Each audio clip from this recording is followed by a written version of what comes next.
A revolution, I will quote probably Chairman Mao at that time, that a revolution is not really a tea party. It is a war, where an act of war where one class overthrows the other class and imposes its hegemony. How can you do that without blood? It is impossible to do that. Because remember, when the ruling class is overthrown, we are not just overthrowing individuals, we are overthrowing landlords who have stolen the Kenyan. Will they give up the land because some people have voted? They will try to mobilize the most antisocial people in the Kenyan to overthrow the revolution. When we are talking about the ruling class, we are talking about the rich billionaires that have stolen money that is meant for Kenyan medicine. Where have they taken this money? They have stashed this money abroad into some Virgin Islands. How do we get this money back? It will not be easy to negotiate with these criminals. The first thing is that they will only surrender the money they have stolen from the Kenyan people.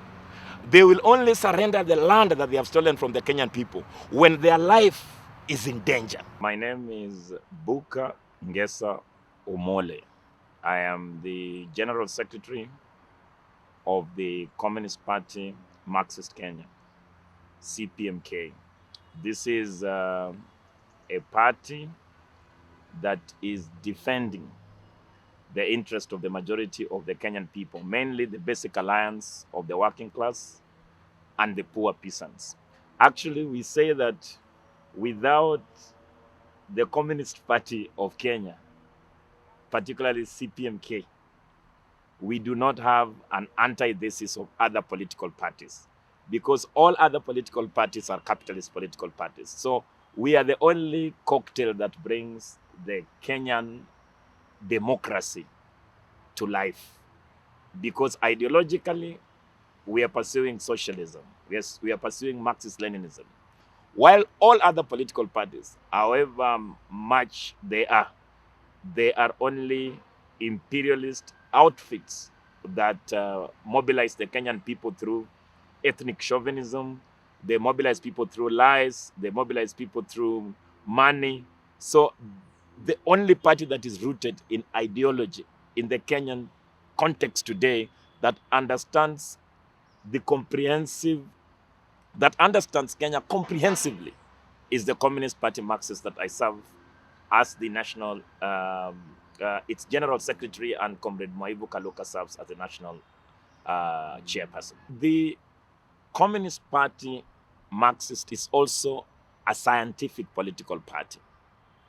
So that means we analyze the Kenyan society in a scientific way.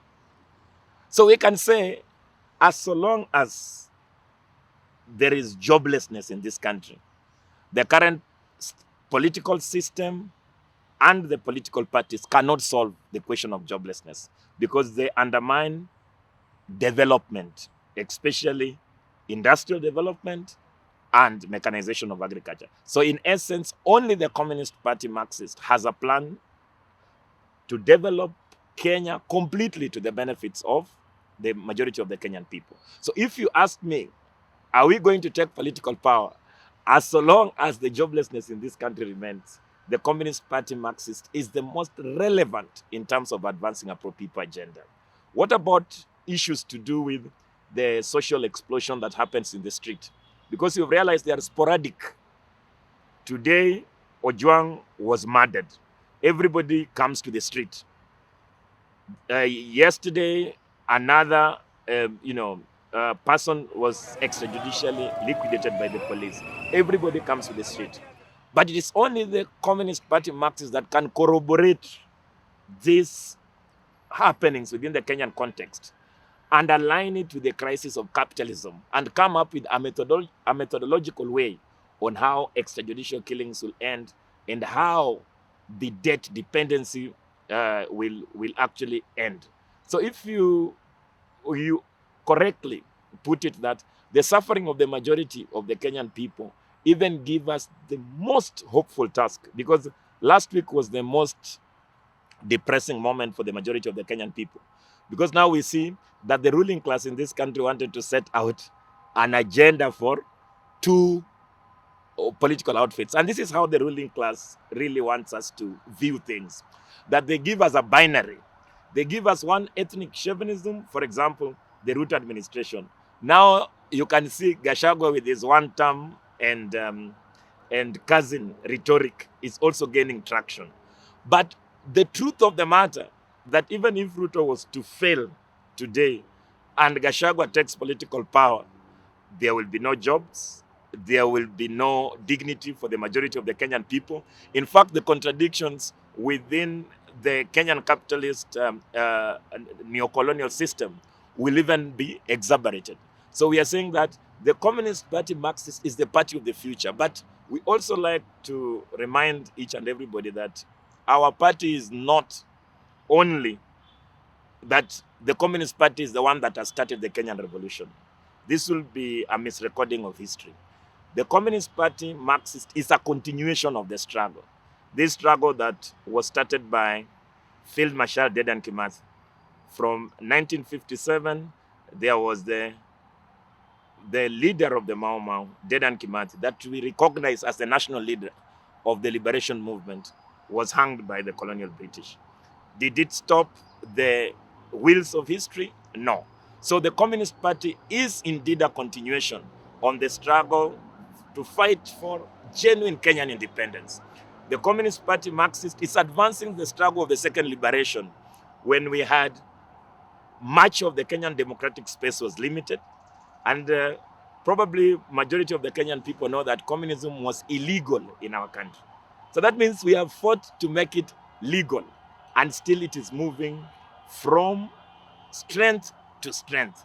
So our correct analysis is that the Kenyan masses desires communism, they desire socialism, they desire life with dignity. And as long as imperialism continues to dominate the Kenyan politics, as long as the majority of the Kenyan people still live in the backwardness of the rural life, we can say without a doubt that the Communist Party Marxists will continue to advance the Kenyan struggle. For the Communist Party, like CPMK, it challenges the positions of privileges of the people who benefit from this unequal semi-colonial, neo-colonial system. So how do people perceive our ideas? People perceive our ideas based on their social class position. For the people who benefit from this unequal system, the ruling class, they hate us. And in fact, they badmouth us. They conduct propaganda against our party because they know that when our ideas finally get into the masses, they will lose the positions of privileges and the wealth that they have accumulated on the back of the poor working class people. So to those who benefit from this unequal system, I think they hate us. But if they hate us, then I think the hate is mutual, because there is no way we can compromise the dignity of the Kenyan people on the privileges of a few people. But the majority of the Kenyan people welcome our ideas. In fact, in the rural areas where we have the majority of the support base, we realize that majority of the rural people, they like our ideas and they see it as an alternative. They embrace it because it actually in line with their struggles. Because capitalism promises dignity, but only delivers death. Socialism, in actual sense, is the antithesis of capitalism. So in actual sense, we're saying that the majority of the Kenyan people have embraced our ideas, especially those that we have reached. But also we have what we are calling the middle forces. For example, intellectuals, we consider them as the soft power of the ruling elite. So some intellectuals have been attacking the party because for them, the party is also challenging their positions of privileges. So how our party has been received since the last National Congress, which was in November last year, it has been received by mixed reaction. Those who hate us completely because we challenge their positions of privileges. But those who embrace us also embrace us completely. But in the final analysis, we have to consolidate the majority of the Kenyan people to fight a war, to fight, a war of life and death, to actually declare Kenya Republic. Because the Communist Party, Marxist, considers that Kenya is not a sovereign republic. In fact, all these people, be it Ruto, be it Raila, be it Gachagua, all of them are appointees of the ruling class of the United States imperial rule and their Western allies. So the first and the foremost task that we must do is not to turn Kenya a socialist country. The first thing is to say, at least clearly, that the Communist Party Marxist is mobilizing all the patriotic Kenyans to say with one word that Kenya will never be humiliated by foreign powers, whether they are in direct colonial rule or indirect colonial rule. The basis of our organizing is developed on what we call the two-stage theory of the Kenyan Revolution. The first stage is to return Kenya back to the Kenyan people. Once we return the Kenyan project back to the Kenyan people, we can disagree about what level of development. But we cannot have a country like Kenya being controlled by puppets of the United States or even puppets of other imperial powers. We must say with one voice as the Kenyan people that we want to conclude the process that we have started. We call it the National Democratic Revolution, NDR, to return the Kenyan project back to the Kenyan people and start the process of building the Kenyan economy. Once we start building the Kenyan economy, there is no socialism without development. There is no socialism with poverty. Because for you to share, you must produce. So the first step is to complete the Kenyan independence and return the Kenyan project back to the Kenyan people. Only until that we can say that we can build the most firmest ground to start the urgent task of socialist construction towards communism. But we must also accept that the ideas of capitalism, just like those ideas of feudalism and slavery, these ideas are still popular among the people. In fact, the reason why we call ourselves revolutionaries is because we are going against the tide. We are going against the mob mentality. But we are carrying one important thing, the liberating truth of the Kenyan masses. So we know for a fact that when our ideas become embedded in the Kenyan communities, when our ideas become embedded in the students, in the youth, then there will be fascism. That is the outcome. Because now the current state allows us to organize, to mobilize, but with limited, because when we go to the street to challenge their hegemony, then they kidnap, they kill, and they do all sorts of things. But at the very end of it, we'll have to tear the veil of this liberal democracy that happens and bring out the true people's democracy. So anybody who is mobilizing the Kenyan population must know that the antithesis of the Kenyan wallowing suffering of the majority will only be through the National Democratic Revolution as the first step, and then construction of socialism towards communism. This is our ardent belief in the party. Yes, we do have elected members at the positions of MCAs. In fact, we even have one governor, which is the Taita Taveta, where the landlessness is, very pronounced. When you go to Taita Taveta, you realize that all these criminal landlords all own land in Taita Taveta. So at that place, we are able to consolidate more support. So we have had some electoral victories. But it's important to say that Kenyan problems will not solve through electoralism or liberal democracy. In fact, we use election as a tactic to advance the Kenyan revolution. But primarily, the total overthrow of this neo-colonial system, we hold the most firmest belief that only through a revolution can we change the Kenyan trajectory of development. But since the masses believe in elections, we will join the masses to advance good electoral processes. But we will also bring the contradictions within parliamentarism. Remember, we have been studying, there are certain communists that have been part of the, were elected before. For example, look at in 2002, we had our former chairperson, Mwandawiro Mganga, who was elected in parliament. But what did he do? He was very limited in what he can do because there is a dictatorship of the majority in parliament. So you realize that Marende, at that time was the speaker, used to say, let the communists debate, but let the capitalists vote. So in that case, there was no policy that we could influence in the Legico. Even now, the most progressive bills we can see in the parliament is totally hijacked by the forces of executive, and even the judiciary somewhat is captured. So what we want to remind the Kenyans that we can pursue electoralism, but only a tactic to advance and ameliorate the already dire situation of the Kenyan people. But if the Kenyan people want to run away from this poverty, then they only have one option to conduct their own revolution under the leadership of the CPMK. This is most important because there are certain illusions. You know, when we were in the street last time, now there is another movement calling themselves, we want to elect Gen Zs in parliament. It is good because that is the level of their consciousness. But by the time they reach the parliament, they will realize it is game over for them.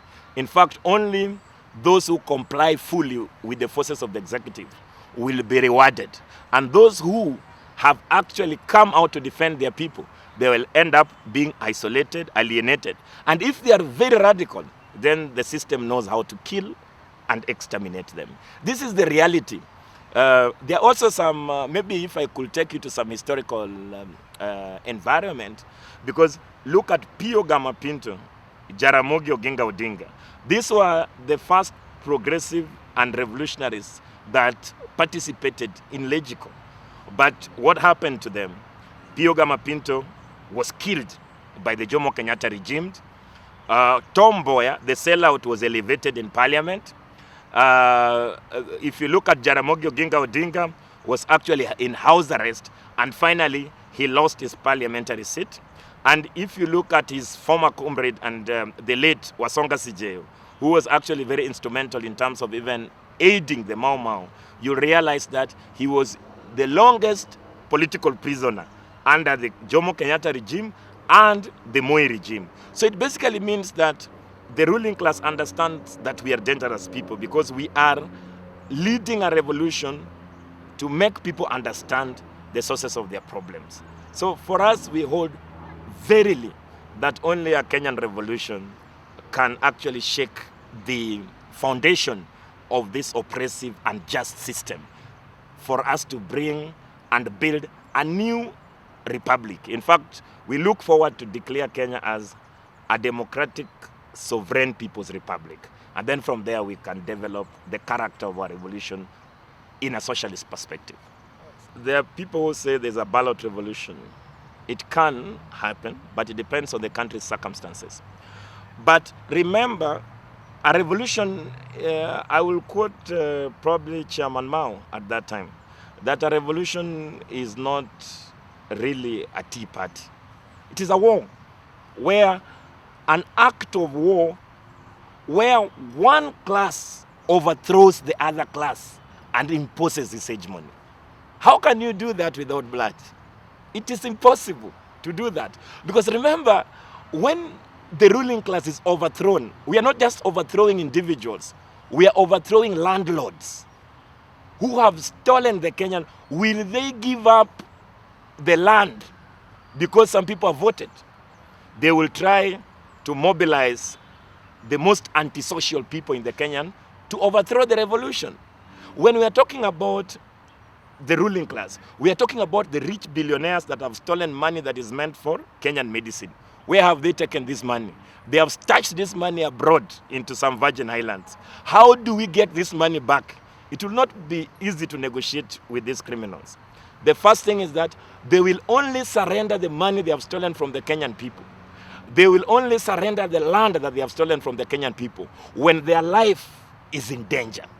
So a revolution is to confiscate the wealth of those people who stole from the people, to jail them, to make their life, accountable to the majority. This is something that we must conduct in its most accurate, the violence overthrow of the system. In fact, capitalism itself is already violent. How do you want to, I really was happy last year when there is a new consciousness in the street. People, when we were going to the street, some people had the silly illusion that you can overthrow the government with a handkerchief and a mobile phone, because they fell into the lie of bourgeois democracy and human rights. But when the government was pushed to the wall, it reacted in the most violent way. So were the masses ready to dislodge the reactionary violence of government by a revolutionary violence from below? No. Look at from Iran to Cuba to USSR to Laos, even the removal of the direct colonial rule in our country, the defeat of apartheid, which was marked by the beautiful victory of the people in the victory of Carnivale. It was an act of violence where one class consolidates itself in alliance with other classes to overthrow the oppressor. There will be no peaceful revolution whatsoever. You can dream about it, you can pray on it, but at the very end of it, it will be confronted with the violence of the state. In fact, the only reason why the Kenyan state, is able to rule is because they have a monopoly of violence.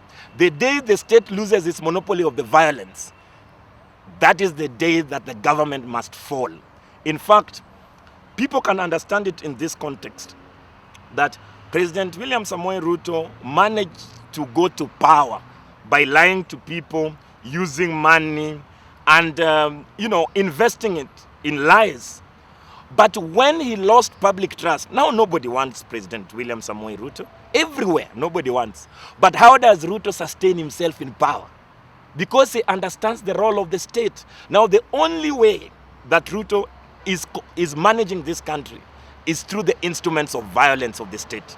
It is through the police force, it is through the military, it's through the intelligence and corruption of the parliament and the judiciary. So indeed, Ruto has understood the fact that without the violence of the state, he will not stay 1 inch into power. So that is why it is important to learn from history, from Frantz Fanon, from Dedan Kimathi, that the people must be able to organize themselves into self-defense. And to articulate their path, they must meet the reactionary violence of the state by the revolutionary violence from below. To join a communist party is one of the hardest tasks. You cannot walk to our offices and pick a membership card and call yourself a revolutionary. The party understands how weak the liberal political parties are.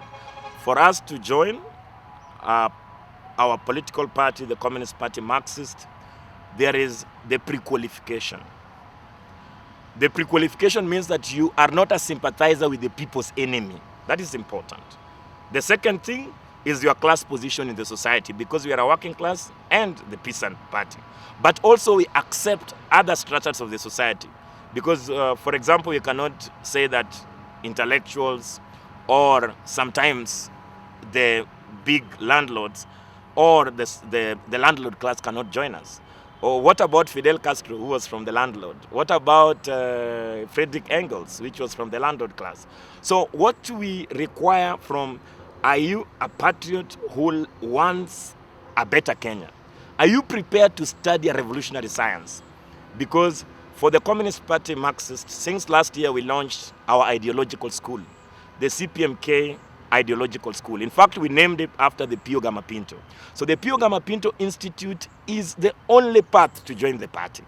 So all our recruits are taken through the rigorous process of studying the living science of Marxism under the Communist Party Ideological School, Pio Gama Pinto. And we have an ideological leader there that ensures that. Once that happens, then you must have the clarity that there is nothing you can get from the Communist Party Marxists as an individual. In fact, you come to the Communist Party to give your all to defend your homeland. So there is, once you come, there is a candidature program which will take you for 6 months. After the 6 months, then you can join the party as a revolutionary organizer, because our party is a party of full-time professional revolutionaries. So we deploy you and you work for the party and the people of Kenya. So we welcome all the members. Having said that, we also have a mass membership. Mass membership is what we present to the registrar of political parties to qualify us as a political party.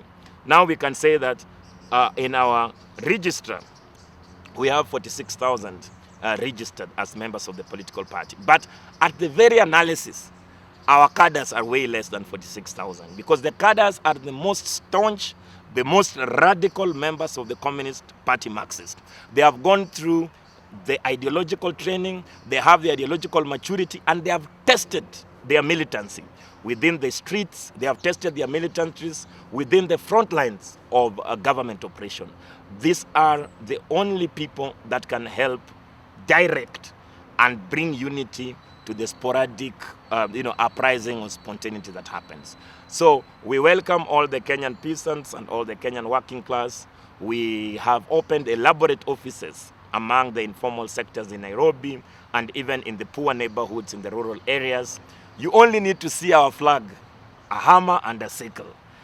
And then at the back of it, you will see Dedan Kimathi carrying his rifle to scare those who still think that the gun cannot lead the way. Because for us, we assure that without the possibility of advancing the Kenyan revolution through the gun, then the only people can die. Only people can sacrifice themselves. But the revolution cannot be won in that way. So we are welcoming all the Kenyan people who love this country, who love a peaceful coexistence of humanity, to join us and to build a proper party. Sometimes they ask us, Buka, when will the Kenyan revolution happen? But our take is that revolution is a process. In fact, the Kenyan revolution is underway. It is happening before us. So do you want to contribute to it, or do you want to stay aloof? And only way to win victory is self-evident. Then you say, I'm a member of the Communist Party without sacrificing. So we ask you all as Kenyan people to embrace our party, talk to us, come and spend your time with us, and you realize that there are certain crop of people in this country that genuinely love Kenya and surely want Kenya to succeed. It's important to understand that the capitalist system is a global system. We cannot fight capitalism or imperialism, which is the highest stage of capitalism, in isolation. So our party is also a party of internationalism. For a fact, we remain firmly in solidarity with Iran. We remain firmly in solidarity with Palestine. We remain in solidarity with, the Chinese Communist Party when they are being encircled by the lethal power of the United States and being provoked in Taiwan. We remain in solidarity even with Russia's right to protect their sovereignty, because you cannot buy the lies about the United States on, for example, Putin attacking Russia, or Putin attacking Ukraine, while Ukraine is only being used as a pawn in the imperialist war to wage an anti-Russian war, a pro-NATO war against the Russian people. So our party is firmly an internationalist party. Now, this is also not false when it comes to other political parties. What do Raila's, Uhuru's, and Ruto's go to do before the elections in London? They go to ask for money to auction our country. When they go to Israel, they go to ask for money. When they go to Washington, they go to ask for money. So the reactionary political class are actively mobilizing money outside the country to wage an anti-people war in the Kenya. But they badmouth any revolutionary or any activist as being supported abroad. In fact, we are saying we have not gotten any support abroad, but we won't mind receiving it. Because if you look at the Chinese Revolution, it was supported during the era of Lenin and Stalin in Russia. If you look at the Korean Revolution, if you look at all revolutions, there have been solidarity from others. So we engage with the Communist Party of China, the Communist Party of the Federation of Russia. We engage with all the communist parties across the globe on principles of international proletariat internationalism. This is important because we know that we can start socialist construction here in Kenya. But what is our distant objective is communism. We cannot build communism in one country.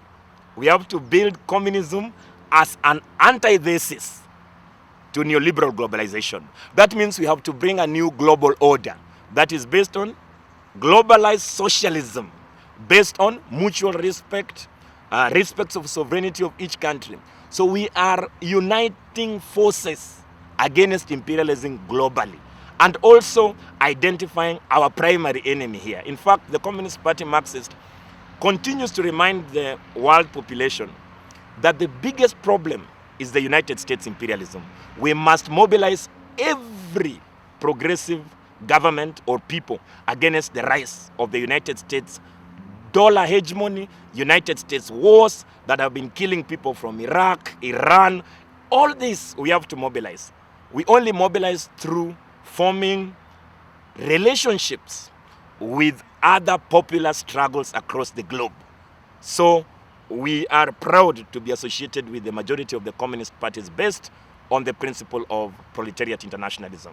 And we hope that we will join hands together to defeat the primary, or what I call the principal enemy, which is imperialism. After we defeat imperialism in our own countries, we can start the process of socialist construction in our country and then form a united front against imperialism globally. Then we will create the international. That will be the future of a free world. It's important for people to understand that the ruling political system in the world is capitalism. Because, for example, during the era of slavery, slavery was the dominant political system. So revolutionaries were the people who wanted to break the back of slavery. So socialism is not popular. Communism is not popular. It challenges the popular opinion and ideas of capitalism and imperialism. This is important. So we cannot say for a fact that socialism has failed, because socialism has never existed outside the parameters of the global capitalist system. In fact, if you look at Fukuyama, he talked about the end of history after the end of the Cold War and declared the monolithic ruling of the global political system under the police of the United States. So the United States has been the prefect and the police of the world since the end of the Cold War. And anybody who raises his ideas to object United States have been killed. This is important because if you look at Cuba, which is just a few meters from the United States, Cuba has been able to suffer under the United States terrorism and sanctions for many years. Look at Venezuela now, that they are trying to build their own socialism. Again, United States is threatening, is using even money to sponsor oppositions to kill the Venezuelan socialist project. So there is no socialism that has been allowed by the United States to be implemented without interference. Even the most successful socialist experiments, China, is under consistent attack by the United States ruling class. They want to decompartmentalize the former USSR, China as they did on the former USSR. But it is important to understand that the rulers of the world are not socialist. The rulers are capitalist. And that is why during the socialist experiment, for example, Mwalimu Julius Nyerere, they make sure you cannot trade. They manipulate the dollar as a point of trade. It is only that at this point the United States does not have the power to do all these things. Remember, communism was illegal in our country. How can you be successful when you are fighting to organize people as an underground illegal movement? This is important for us to understand that socialism has always been under attack. It is under attack internally, because look at the number of arrests. Look at our party. in one single party, the Communist Party, Marxist, lost more people martyred in the Kenyan street than any other people, because the communists were on the front line. So to talk about failure of socialism is to be naive, in the sense that the only people that run this globe is imperialism, is capitalism. It's important for me to say that. But then I'll come to the second point, which is very important. The second point is, how do you measure the progress of humanity? Because capitalism wants to measure only the success of humanity through per capita income. So you take the wealth of a country, divide it into the number of people, and then you say that country has progressed. No. What about the happiness index of the people? Tanzania is not struggling with backward ideas of tribalism like Kenya. So Tanzanian project actually succeeded to that extent to create a homogeneous Tanzanian nation. Kenya is struggling with the concept of building the Kenyan nation, because you remember that the petty tribes, small nationalists, now we have the president who is a Kalenjin nationalist. He is former deputy president, a Kikuyu nationalist.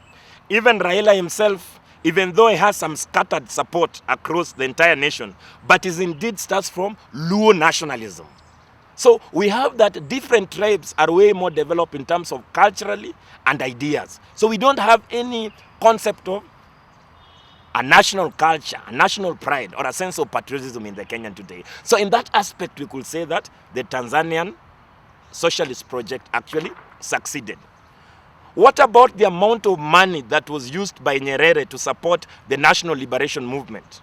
Frelimo, the training of anti-apartheid movements in Tanzania. So it's important to say that Nyerere contributed enormously to the national freedom movement. So that was not a failure. But if you look at capitalism, where is the success? You cannot say that Nairobi, for a fact, which is considered one of we say that Nairobi is the epicenter of finance capital. Nairobi even brags themselves to be London. They are proud about their former colonizers. They define beauty from the lenses of their colonial masters. They even define their dressing, even how they talk in their colony. Such is not development in Nairobi. There are no industries in Nairobi. In fact, Nairobi as a city is only a commercial and a financial center where big multinationals come to Nairobi. But do you believe that 30% of the total population in Kenya are the people that are living in urban areas? And out of that 30%, 20% is living in slum areas. So how is capitalism successful when only 10% can actually access life with dignity, and 1% of the population live in total opulence? They manufacture death, they steal money for medicine. So the successes of capitalism, including colonialism and neocolonialism, are not things to be celebrated about, only that the ruling class continue to subdue resistance. They continue to ideologically brainwash the people and build a mirage around them. But capitalism has been the most horrible failure in terms of ecological justice, in terms of human rights. Even sometimes people give me examples on TV, the development of the United States. I wonder, which civilization in the United States, if you can go to Afghanistan and murder people in millions and leave? You go to Iraq, murder people in millions. You go to, let's come to Africa, kill a sitting president like Gaddafi, murder people in Libya, and then stand up saying that you have done good to humanity because capitalism is a triumph. So capitalism has managed to dictate the entire planet only to be run by transnationals, corporations, and individuals. But their time is up, because people cannot continue suffering in the majority of the people. Look at United States. The United States is one of the biggest economy. In fact, China has only overtaken United States by what we are calling the purchasing power parity. But still, United States remain a bigger economy. But they spend billions of money in the military-industrial complex. They don't give their people medicine. In United States, there is no universal health coverage. In the United States, actually, there is no access to housing with dignity. This is important for us to understand. So when you're talking about failures of socialism, it's important also to ask ourselves, where are the successes of capitalism? I think you are talking about the Association of Sahel States, which is Burkina Faso, is Niger. You know, first of all, when I started the interview, we talked about returning the Kenyan project to the Kenyan people. And that is defeating imperialism at home. I think what Traore and his comrades have done in the Association of the Sahel States, actually Alliance of the Sahel States, they have defeated French imperialism in West Africa. They have actually defeated imperialism in West Africa. They have returned the Burkina Faso project to the Burkina Faso themselves. So we look at in fact, in our party, we analyze the Sahel region as the weakest point of imperialism in Africa. So we support those coups. In fact, we are hoping that there could be more coups like that in Africa. Why do we say that we support those coups? Because there are coups that are supported by foreign forces to steal from people. But there are popular coups like Traore that are nationalistic in character, they are patriotic in character, and in fact they are anti-imperialist in their international worldview. So we support a lot of, in fact the Communist Party continues to mobilize the Kenyan forces to see into the successes that have been made by Traore. We hold Traore in very high opinion, and we hope that the socialist and the revolutionary forces within the Burkina Faso and in the Alliance of Sahel States will catch up to the nationalist forces and form a broad anti-imperialist front to make sure that imperialism does not get to this country even through the back door. So we feel very warm for our comrades in the Sahel region, and they should know for a fact that they have brothers and sisters, they have comrades in Kenya, in Nairobi, and in Africa who support them to the hilt. And we hope that they succeed in their national construction. The future of this country is in the hands of the majority, the suffering majority. Only when they take the decisions in their own hands, there will be success. But if they give up, if they lose hope, if they continue to retire to the backward politics of tribalism, chauvinism, even clanism, or to retire to petty politics of cheap money, then there is no future. The suffering will continue. But for the Communist Party Marxists, we hold the correct line, that we are revolutionaries. So we bring revolutionary optimism to the Kenyan people, that it's better to die fighting for your homeland than to die of hunger, than to die of curable diseases, than to die of extrajudicial killings. You can give your death dignity through martyrdom. Every day we say, hail to martyrdom, because only martyrs will not be forgotten. We will not remember you on the house you built in your village. We will not remember you of how many wives you have or anything else. But have you been able to pay the highest price to liberate your homeland? If we all embrace that firm and the correct line, then we'll say the Kenyan revolution will come to its logical and revolutionary conclusion in our lifetime. Because all of us also do not just want to fight and die. We are optimistic. In fact, the events in our countries, even today, there are demonstrations in town. Our cadres are on the front line to make sure that they challenge this regime. We are every time bringing our ideas to the forefront and confronting the regime. So in that case also we say, last year, I think there's a clear scientific data that the Communist Marxist Party is the fastest growing party in African continent. So there is hope for the masses. And as for us who are revolutionaries, we fight to Navuma mission. In fact, we fight until our last drop of blood. So we cannot say that we are only revolutionary when there are successes. In fact, when there are difficulties like we have today, it reinforces our faith, because the system is actually falling on its own contradictions. So it takes a few revolutionaries to organize the people to actually make sure that we bury that system. So we say that President William Samoei Ruto and his ruling class tremble because the communist revolution is here. We will come for you, and we will give the Kenyan people the dignity they deserve.